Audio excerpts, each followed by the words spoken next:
Olá pessoal, Tony Rodrigues, Além da Notícia. Bom, eu estou aqui em casa e gostaria de fazer algumas considerações para você sobre essa questão do Ceará, né? A violência, o PCC, que é o primeiro comando da capital, e outras organizações criminosas da maior gravidade tomaram de conta do Estado, curiosamente, no começo do ano, logo depois da posse do presidente Bolsonaro, e implantaram um reinado de terror. Eles haviam, inicialmente, implantado um reinado de comando, de terror, nos presídios. Esse pessoal, eles faziam aquela história das ligações, né? Eles faziam ligações para as pessoas diretamente dos presídios e dizendo o seguinte, propondo sequestros e tal. Ninguém sabe como é que eles conseguiam, porque hoje você tem tecnologia para tudo, só não tem tecnologia para bloquear um celular de vagabundo dentro de presídio no Ceará. Imagine que todas as ligações que você recebe no Brasil, ou praticamente todas, cerca de 80% delas, vêm de presídios no Ceará. Mas a questão do Ceará é muito grave e pode esconder um viés político. E as pessoas vão dizer, olha, mas tudo é política. No Brasil, infelizmente, sim. Se não tudo, quase tudo. E aí eu passaria de 80% da possibilidade. Eu chegaria a muito mais de 98%. Veja bem, a primeira questão envolve o governador Camilo Santana, que é do PT. Não pense que ele se importa com a questão da segurança pública do seu popular, das pessoas que vivem em Fortaleza, porque se realmente houvesse qualquer preocupação no sentido de resguardar, estaria ali o seu grande padrinho político, que é o senhor Ciro Gomes. Sequer uma manifestação desse moço ninguém ouviu. Para fazer campanha política, ele faz manifestação todo dia, aparece nas redes sociais, vai nas rádios, nas emissoras de televisão, uma pessoa que tem uma influência muito grande no Ceará e que absolutamente não se manifestou em nenhum momento desde que começou essa verdadeira guerra de quadrilhas contra a população do Ceará, principalmente contra os mais pobres. O governador Camilo Santana, se quisesse, já teria colocado para bem longe essa turma que comanda lá o crime organizado no Ceará. Eles conhecem, eles mapeiam, hora por outra aparece aí nas redes sociais o nome de traficante, a imprensa mostra a situação de luxo, o verdadeiro nababesco sistema de moradia dessas pessoas, quer dizer, todo mundo sabe quem são e onde estão, inclusive o próprio governador. Então, qual seria o objetivo? Seriam dois. Primeiro de tudo, ele solicita a intervenção federal. Não se vai fazer uma intervenção federal. Primeiro de tudo, é preciso que se tome pé da situação. É a Força Nacional, porque a intervenção federal existe uma diferença. A intervenção federal seriam as Forças Armadas, o Exército, a Marinha, a Aeronáutica. E aí, nesse caso, houve a constituição de uma Força Nacional que envolve membros de polícias militares e civis de vários estados brasileiros, no caso aqui do Nordeste. Então, o ministro Sérgio Moro foi inteligente. Não vai paralisar as atividades do Congresso Nacional fazendo uma intervenção federal no Ceará para atender a questiúnculas de remorsos, porque no caso é o remorso do governador, porque ele poderia ter adotado posição e não adotou. Então é uma questiúncula do governador consigo mesmo. Embora o problema seja grave, ele poderia ter agido há tempos e já ter defenestrado uma parte considerável desse bando de infames que hoje infelicita a população do Ceará. A questiúncula política do governador com o presidente da República não tem nada a ver com o sofrimento do povo, não pode ser colocado no meio desse sofrimento. Então o ministro Moro manda a Força Nacional de Segurança e não as tropas do Exército, não faz uma intervenção federal.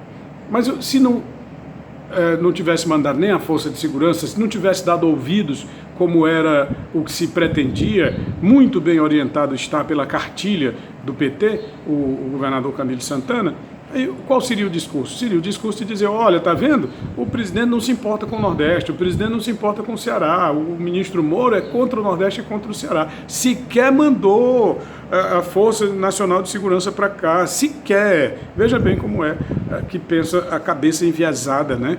A questiúncula política transformada ao extremo de modo a infelicitar ainda mais a população cearense.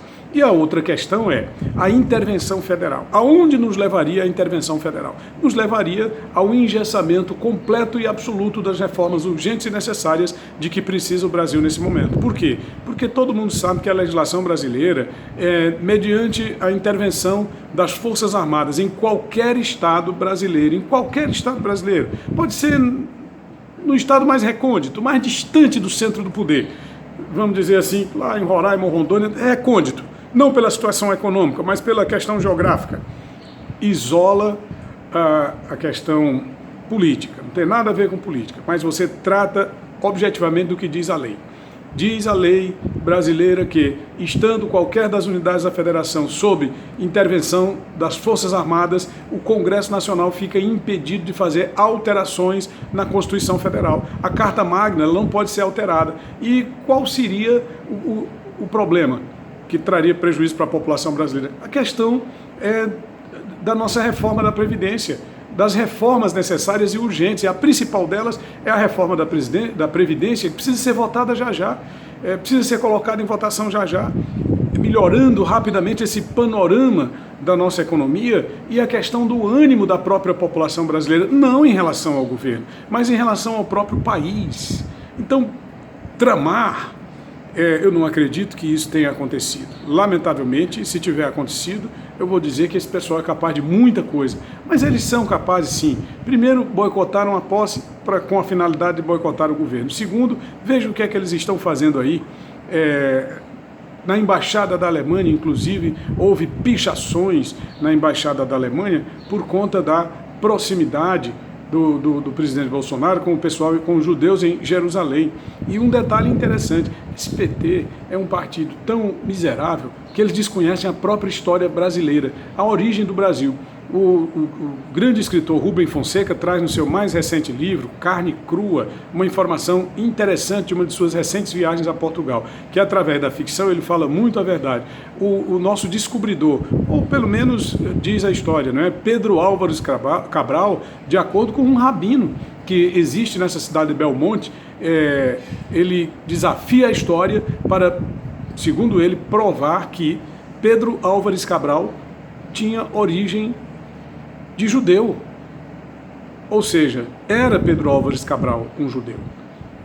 Então, vai lá na Embaixada do Brasil na Alemanha, esses neonazistas manietados por esses partidos de uma suposta esquerda, essa esquerda de pantufas aqui do Brasil, controlada pelo PT, pelo PCdoB, pelo PSOL, por esses partidecos que foram derrotados na eleição e que vão ser mais ainda defenestrados do gosto da vontade da população brasileira nas eleições futuras e vindouras. Então veja bem o que é que eles fazem. Eles desconhecem a história, desconhecem o bom senso e ainda desafiam a objetividade que o governo deve ter no sentido de promover as reformas necessárias e que são urgentes para o nosso país.